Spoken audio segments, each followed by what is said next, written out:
భారత్తో పాటు విదేశాలలో కూడా అతిపెద్ద నెట్వర్క్ ఉన్న స్టేట్ బ్యాంక్ ఆఫ్ ఇండియా త్వరలో భారీ స్థాయిలో నియామకాలు చేపట్టబోతోంది. ఈ ఆర్థిక సంవత్సరంలోనే సుమారు 10,000 మందిని కొత్తగా నియమించుకోనున్నట్లు బ్యాంకు చైర్మన్ చల్లా శ్రీనివాసులు శెట్టి తెలిపారు. సాధారణ బ్యాంకింగ్ అవసరాలకు సైబర్ నేరాలు పెరుగుతున్న నేపథ్యంలో సాంకేతికంగా మరింత బలోపేతమయ్యేందుకు ఈ నియామకాలు చేపట్టనున్నట్లు వెల్లడించారు.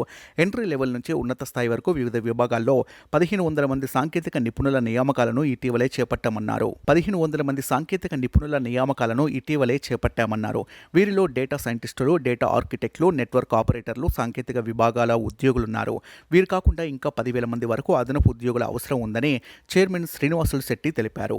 2024 మార్చి నాటికి దేశవ్యాప్తంగా ఎస్బీఐలో మొత్తం 2,32,296 మంది సిబ్బంది ఉండగా వీరిలో 1.10 లక్షల మంది ఆఫీసర్లుగా ఉన్నారు.